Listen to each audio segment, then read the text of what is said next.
मानेजात थे, उनसे गुजारिश करूँगा कि वो अपने आज के प्रोग्राम को आगे बढ़ाएं।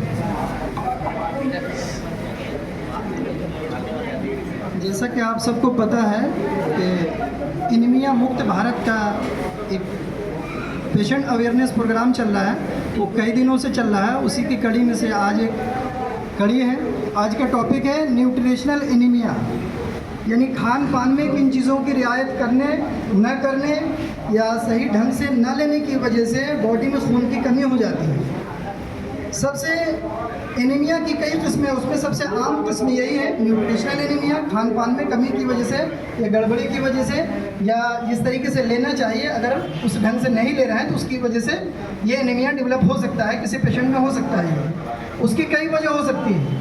पहली वजह है कि जिन चीज़ों में आयरन होता है उन चीज़ों को हम कम ले रहे हैं या नहीं ले रहे हैं, जैसे गोश्त है, मछली है, चिकन है, मटन है, अंडा है, इन चीज़ों को हम नहीं ले रहे हैं। या साग सब्जियों में जैसे पालक है, चना है, गुड़ है, खजूर है, इन चीज़ों को हम नहीं ले रहे हैं या कम ले रहे हैं, तो उसकी वजह से एनीमिया वाली हालत यानी बॉडी में आयरन की कमी होगी, उसकी वजह से खून की कमी हो जाएगी।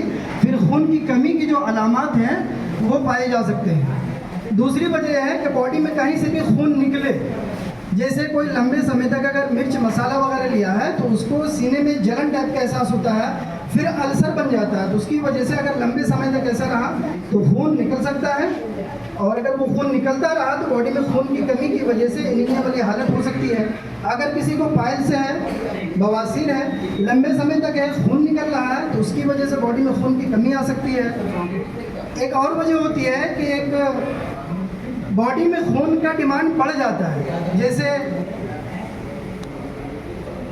फीमेल है, प्यूबर्टी के बाद यानी बालिग होने के बाद उसके मेनोपॉजल यानी जब तक उसका पीरियड बंद हो जाता है उससे पहले तक, जब तक वो बच्चा जन्म देने की सलाहियत रखती है तब तक उसका एक साइक्लिकल ब्लीडिंग होती है। उस पीरियड में उसको आयरन जिन चीज़ों में ज़्यादा पाया जाता है वो चीज़ें ज़्यादा मिक़दार में उसको खिलानी चाहिए। जैसे अगर कोई सर्जरी वगैरह हुई है, जैसे बेरियाट्रिक सर्जरी होती है, पेट की चर्बी को निकाल दिया जाता है काटकर, उस हालत में भी गड़बड़ी हो जाती है, आयरन सही तरीके से बॉडी को नहीं मिल पाता है। एक होता है पुअर एब्जॉर्प्शन, यानी आयरन कंटेंट तो हम आयरन वाली चीज़ें मुंह के थ्रू सही से ले रहे हैं लेकिन बॉडी में जज्ब नहीं हो पा रहा है। जैसे छोटी आंत के जिन जगहों से आयरन बॉडी में जज्ब होता है वो सेल्स बर्बाद हो जाते हैं, जैसे सीलिएक डिजीज़ है, ये पेट की कई डिजीज़ है, इन्फ्लेमेटरी बाउल डिजीज़ है, क्रोन्स डिजीज़ है, ड्यूटेनल अल्सर है। तो आयरन वाली चीज़ें हम मुंह के थ्रू लेने के बाद भी बॉडी में सही ढंग से नहीं पहुंच पाता है, तो आयरन डिफिशियंसी वाला एनीमिया हो जाता है। अगर किसी को एनीमिया वाली हालत आ जाए तो सिम्टम्स यानी अलामात क्या क्या पाए जाएंगे? थोड़ी दूर चलने में इंसान थक जाएगा, 150 कदम चलते ही उसका सांस फूलने लग जाएगा, इसको स्किन उसका पेल येलो कलर हो जाएगा, सर में हल्का सा दर्द महसूस हो सकता है लंबे समय तक, हाथ पांव उसका ठंडे पड़ जाता है, हार्ट बीट उसका बिगड़ जाता है, इरेगुलर हो जाता है। और कुछ खास सिम्टम्स हैं, जैसे अगर आयरन की कमी की वजह से एनीमिया है तो उसमें उसके नाखून जो है भुरभुरे टाइप में हो जाते हैं, यानी आसानी से टूटने लग जाते हैं।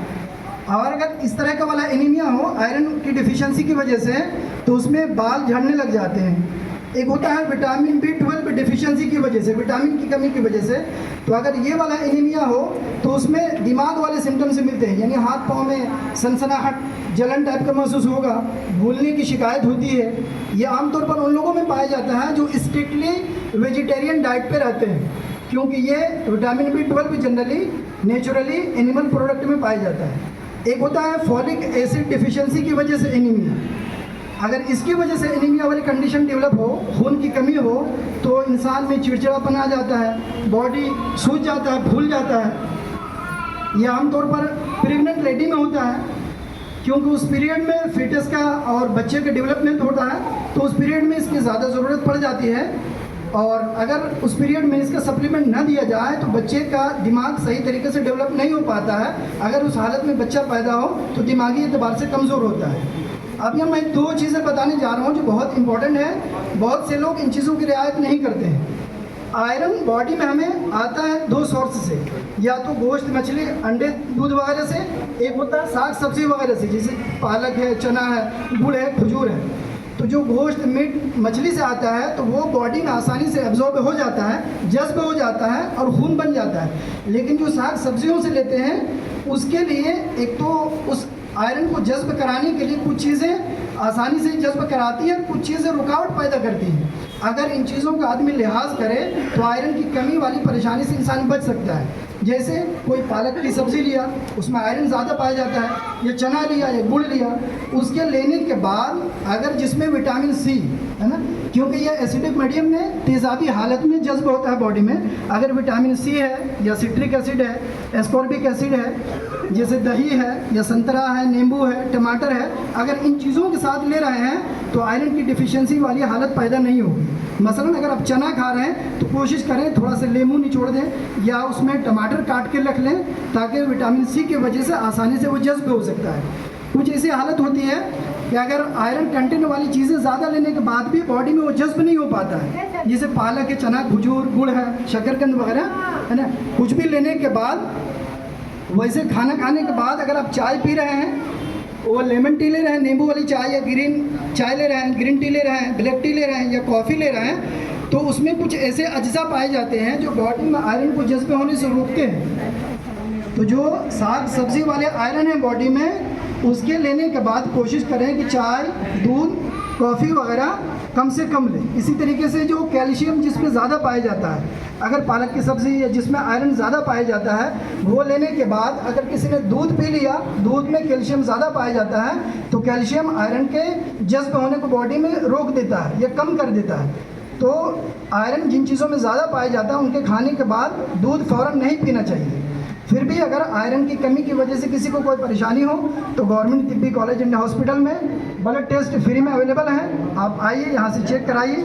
फिर ओपीडी में यहाँ बहुत सारी मेडिसिन हैं, डॉक्टर से हैं, आपको बताएंगे कैसे खाना है, कैसे इस हालत से बचना है और एनीमिया को डेवलप होने से रोकना है, खून की कमी को रोकना है। इन्हीं बातों में अपनी गुफ्तगू खत्म कर रहा हूँ।